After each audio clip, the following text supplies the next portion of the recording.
अस्सलाम वालेकुम, this is sir Mohammad Hamza है फ्रॉम अकाउंटिंग। तो प्रीवियस वीडियो में मैंने आपसे प्रोसीजर डिस्कस किया था कि टी अकाउंट्स को बैलेंस कैसे करवाया जाता है, और ये कौन सा बैलेंस डेबिट बैलेंस होता है, कौन सा बैलेंस क्रेडिट बैलेंस होता है।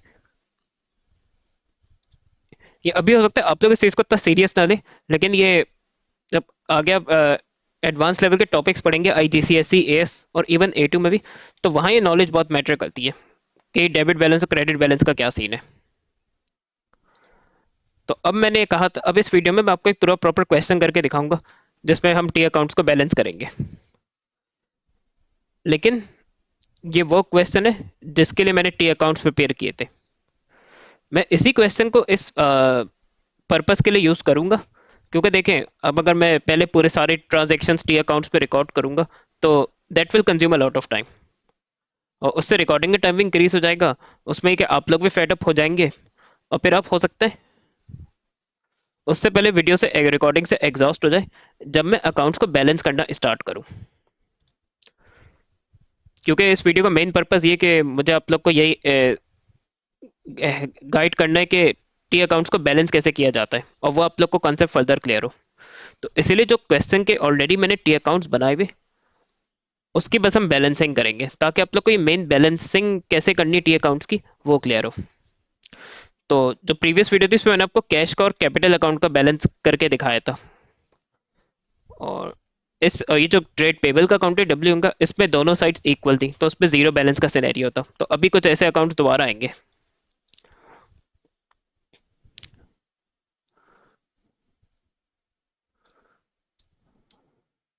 और पहले मैं एसेट्स लाइबिलिटीज और कैपिटल के अकाउंट्स को बैलेंस करके दिखाऊंगा। यह भी आप लोग को थोड़ा कुछ देर बाद समझ आ जाएगा वीडियो में।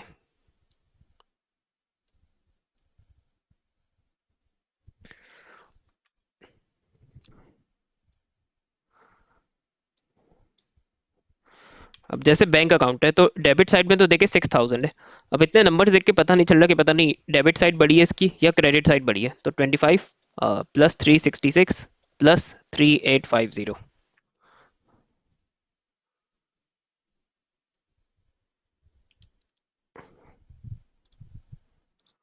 तो देखिए आपका क्रेडिट साइड का टोटल 4241 है, डेबिट साइड का आपको टोटल 6,000 है इसमें। तो ये जो बिगर साइड का टोटल है हम उसको दोनों साइड्स में मेंशन करेंगे, फुटिंग करेंगे 6,000 को, और इस 6,000 में से हम ये जो लेसर साइड का टोटल है माइनस करेंगे तो मेरा बैलेंस आ जाएगा। और डेबिट साइड इस पे देखिए क्रेडिट साइड को एक्सीड करिए तो ये 1759 डेबिट बैलेंस है।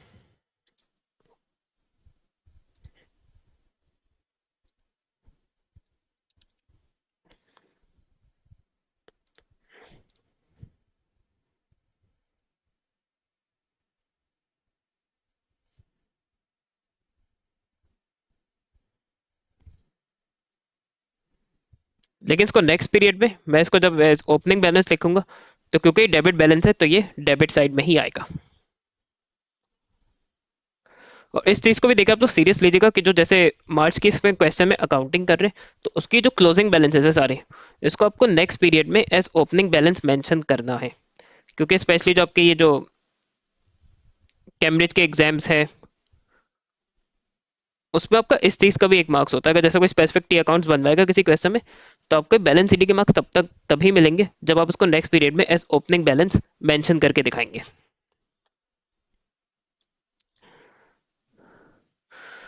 पर डीएम बार ट्रेड रिसीवेबल है, इस पे तो देख के पता चल रहा है कि debit side is greater than the credit side. ये भी एसेट है तो उसका देखिए आप डेबिट बैलेंस होगा। अब अगर मैं 192 माइनस 22 करूं तो 170 आ जाएगा। इसको मैं मार्च के एंड में क्लोजिंग बैलेंस मेंशन करूंगा।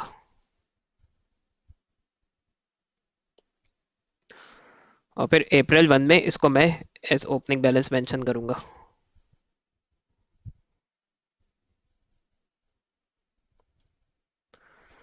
रेवेन्यू सेल्स भी मैं अभी नहीं कर रहा, इसका एक रीजन है, भी आप लोग को समझ आ जाएगा आगे। स्टेशनरी एक्सपेंस है उसको भी नहीं करेंगे। परचेज रिटर्न पर एक्सपेंस का कॉन्ट्रा अकाउंट है तो अभी इसको भी नहीं करूंगा मैं। जे हार्पर ये हमारा ट्रेड रिसीवेबल का अकाउंट है, इसको हम अभी निपटा देंगे। तो बिगर साइड का टोटल हम दोनों साइड्स में मेंशन कर लेंगे। क्रेडिट साइड में कुछ है ही नहीं, तो जो डेबिट साइड का टोटल है यही इसका बैलेंस भी हो जाएगा March 31 में।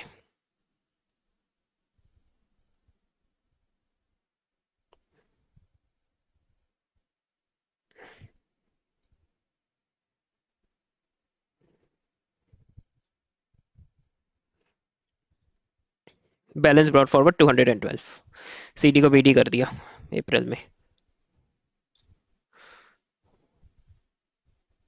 वैन नॉन करेंट एसेट का अकाउंट है, इसको भी करेंगे। इस पे भी क्रेडिट साइड में कुछ नहीं, तो यही डेबिट साइड का टोटल हम दोनों साइड में मेंशन करेंगे। और अब यही क्लोजिंग बैलेंस बन जाएगा या डेबिट बैलेंस होगा, ये सही है। लेकिन इसको डेबिट साइड के इक्वल करने के लिए, बिगर साइड के इक्वल करने के लिए हम इसको क्रेडिट साइड में मेंशन कर रहे हैं। लेकिन वैसे ये है डेबिट बैलेंस, क्योंकि debit side is greater than the credit side in this one account. और April 1 को क्योंकि डेबिट बैलेंस है, तो ये डेबिट साइड में ही मेंशन किया जाएगा as opening balance.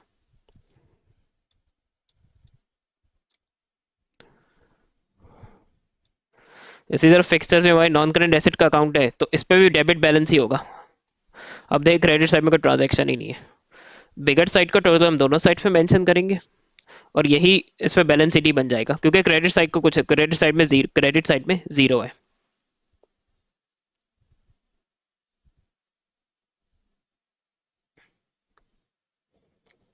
Debit balance है क्योंकि debit side is greater than the credit side. But in order to make the credit side equal to the debit side or the bigger side, we usually mention the closing balances on the opposite side. लेकिन ये debit balance है, तो जब अप्रैल में इसको opening balance लेंगे तो ये डेबिट साइड में ही आएगा।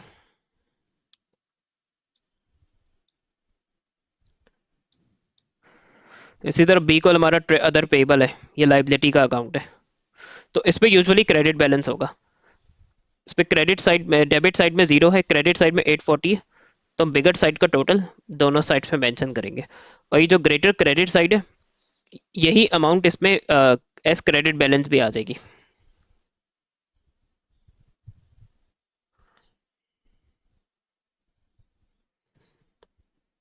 और ये आप लोग का क्रेडिट बैलेंस है, क्योंकि इस अकाउंट में credit side is greater than the debit side. लेकिन क्लोजिंग इसलिए अपोजिट में लिखा है ताकि वो बिगर क्रेडिट साइड के इक्वल हो जाए। लेकिन वैसे ये है क्रेडिट बैलेंस। अब April 1 में जब इसको मैं ओपनिंग बैलेंस मेंशन करेंगे नेक्स्ट अकाउंटिंग पीरियड में, तो ये क्रेडिट साइड में ही आएगा।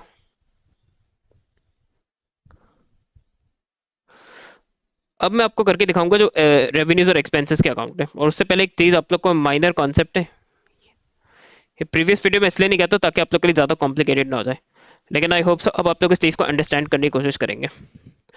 अगर वो मैं चाहता तो यहाँ में इग्नोर भी करवा दे तो कोई मसला नहीं है, लेकिन जब मेन सिलेबस के IGCSE AS या A2 में टॉपिक्स पढ़ेंगे, तो इस चीज़ का आपको अभी से आइडिया होना चाहिए, तो आप लोग को वहाँ प्रॉब्लम नहीं होगी। वरना वहाँ आपको जाके थोड़ी कन्फ्यूजन हो सकती है सर्टेन टी अकाउंट्स वाले टॉपिक्स में।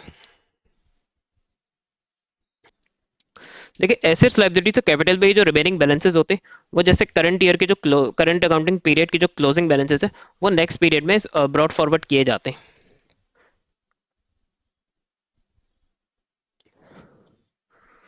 क्योंकि जो उनके बैलेंसेस है वो नेक्स्ट पीरियड में या तो सेटल करेंगे या नेक्स्ट पीरियड में यूज कर लेंगे।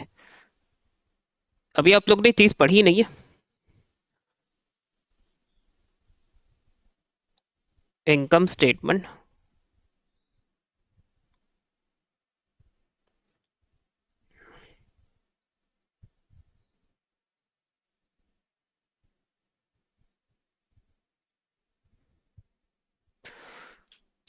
तो अभी जाके आप लोग आगे लर्न करेंगे कि प्रॉफिट या लॉस निकालने के लिए ना, जैसे मैथ्स पे भी आपने प्रॉफिट लॉस कैलकुलेट किए होंगे कभी, तो प्रॉफिट या लॉस अकाउंट्स पे भी मेन तो अकाउंट्स पे कैलकुलेट किया जाता है। तो उसके लिए फिर इनकम स्टेटमेंट या स्टेटमेंट ऑफ प्रॉफिट और लॉस प्रिपेयर की जाती है। तो रेवेन्यूज और एक्सपेंसेस का मसला ये,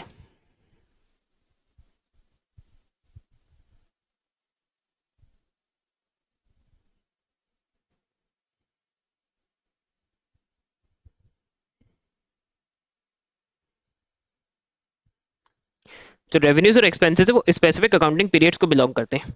तो जिस पीरियड अकाउंटिंग पीरियड का रेवेन्यू एक्सपेंस है वो उसी, जैसे अगर टी अकाउंट बना के रेवेन्यूज एक्सपेंसेस के हमने बनाए तो वो उसी पीरियड में स्टेट इनकम स्टेटमेंट में ट्रांसफर कर दिए जाएंगे, और वो नेक्स्ट पीरियड में बीडी उनको ब्रॉड फॉरवर्ड नहीं किया जाएगा। तो एक्चुअली इसमें बैलेंस बीडी या सीडी का सीन नहीं होता। इनकी जो वैल्यूज हैं, जो इनके फाइनल बैलेंसेस आएंगे, वो हम इनकम स्टेटमेंट में ट्रांसफर करेंगे, और वहां पर हम स्टेट प्रॉफिट या लॉस कैलकुलेट करते हैं। तो ये मैं आपको करके दिखाऊंगा रेवेन्यू एक्सपेंसेस के अकाउंट्स में। जैसे परचेजेस देखिए, हमारा एक्सपेंस का अकाउंट है, परचेजेस एक्सपेंस होता है अकाउंटिंग में।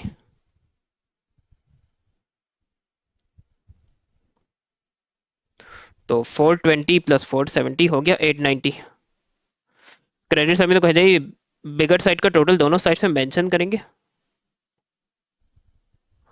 और यहाँ मार्च 31 को instead of writing it is balance ED, इसके साथ आप लोग इनकम स्टेटमेंट या स्टेटमेंट ऑफ प्रॉफिट और लॉस लिखेंगे। तो इस तरह ये जो एक्सपेंस है ये इनकम स्टेटमेंट में ट्रांसफर हो जाएगा। उसकी थोड़ा फर्दर डिटेल भी है, वो मैं जब इनकम स्टेटमेंट अगर कवर करूंगा तो उस पर ही डिस्कस करूंगा, सही है। अभी आप लोग के लिए इतना इनफ है कि आप लोग से जितना भी है टोटल रेवेन्यूज और एक्सपेंसेस के अकाउंट्स में वो आप इनकम स्टेटमेंट में ट्रांसफर कर दें। तो फिर ये जैसे अप्रैल 1 को बैलेंस ब्रॉड फॉरवर्ड नहीं किया जाएगा।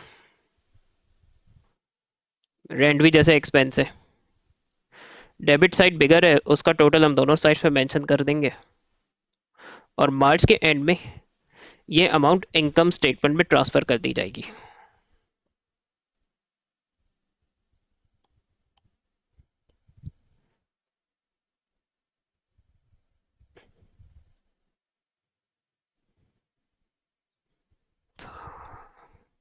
अब जैसे रेवेन्यू सेल्स का अकाउंट है, तो उसमें डेबिट साइड में तो कुछ है ही नहीं, तो हम बस क्रेडिट साइड का टोटल निकालेंगे 192 प्लस 81 प्लस 212।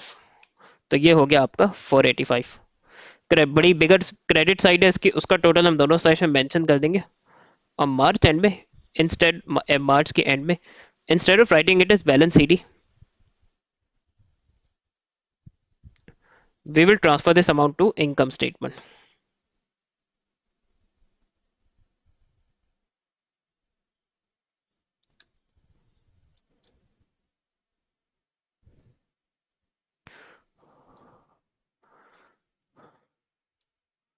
और स्टेशनरी भी अकाउंट्स में एक्सपेंस होता है, तो उसके साथ भी सिमिलर ट्रीटमेंट होगा।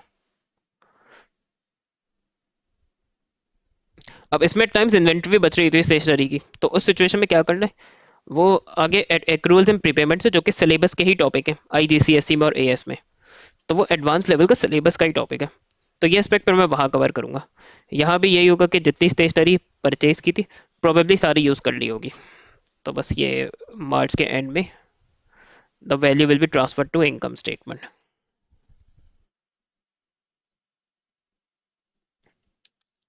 अच्छा, अब परचेज रिटर्न, क्योंकि परचेजेस का counter account of purchases expense है, तो रेवेन्यूज और एक्सपेंसेस के अगर वो काउंटर अकाउंट है तो वो वैल्यूज भी फिर इनकम स्टेटमेंट में ट्रांसफर की जाती है, क्योंकि वहां वो एडजस्ट की जाती है। तो यहाँ credit side is greater than the debit side, debit side में तो कुछ है ही नहीं बल्कि, और मार्च के एंड में ये भी इनकम स्टेटमेंट या स्टेटमेंट ऑफ प्रॉफिट और लॉस में ट्रांसफर होगा। तो आपको स्टेटमेंट इनकम स्टेटमेंट का या स्टेटमेंट ऑफ प्रॉफिट और लॉस का ही रेफरेंस देना है, बीडीसीडी का कोई सीन नहीं होगा। फिर ये रिपेयर, रिपेयर भी एक्सपेंस होता है अकाउंटिंग में।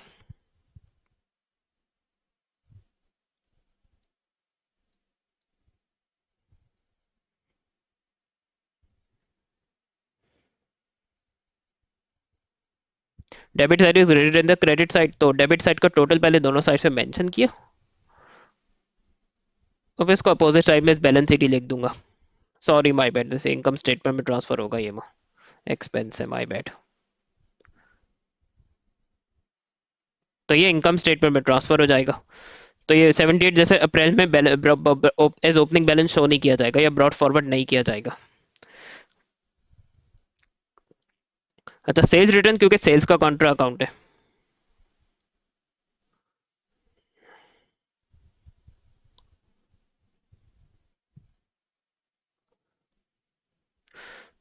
इस पे जैसे क्रेडिट साइड में कुछ है ही नहीं, तो डेबिट साइड का टोटल हम दोनों साइड से मेंशन करेंगे और यही अमाउंट मार्च एंड में इनकम स्टेटमेंट में ट्रांसफर कर दी जाएगी।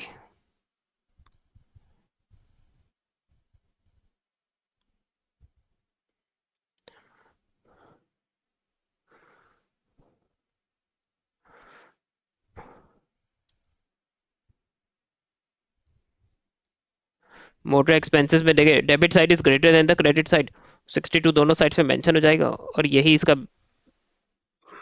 डेबिट बैलेंस है, but this will be transfer to income statement.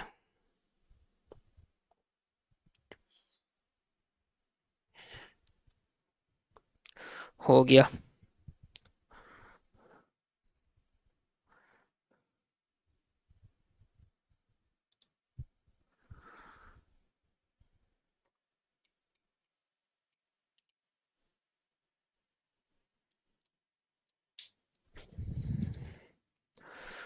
तो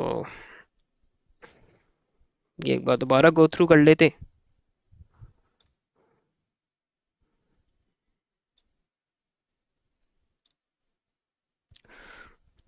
तो आई होप सो आप लोग को क्लियर हुआ होगा टू एन एक्सटेंड इस वीडियो से कि अकाउंट्स टी अकाउंट्स को बैलेंस कैसे कराना है। और ये जो टी अकाउंट्स में मैंने बैलेंसेस कैलकुलेट किए, ये एक्चुअली एक और आगे एस्पेक्ट है अकाउंटिंग का, उसके लिए भी यूज होते हैं। वो फाइनल कंपोनेंट है बेसिक्स का, वो इंशाल्लाह मैं अपकमिंग वीडियोस में कवर करूंगा। तो बस उस एस्पेक्ट उस कंपोनेंट में समझ लें हमारी बेसिक्स एंड हो जाएंगी। तो ये देखिए, revenue sales income statement transfer हो गया, इसमें इनकम स्टेटमेंट ट्रांसफर हो गया। ये एसेट है तो इसका balance c d b d है, बैलेंस सी डी और बी डी कर दिया जाएगा। रिपेयर्स के अकाउंट में भी यही है, रिपेयर्स एक्सपेंस था ट्रांसफर हो गया। सेल्स रिटर्न रेवेन्यू का काउंटर है तो वो भी इनकम स्टेटमेंट में जाएगा। वेन एसेट है, एसेट का बैलेंस है।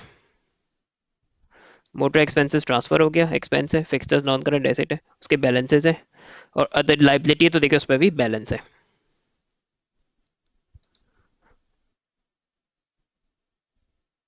अल्लाह हाफिज़।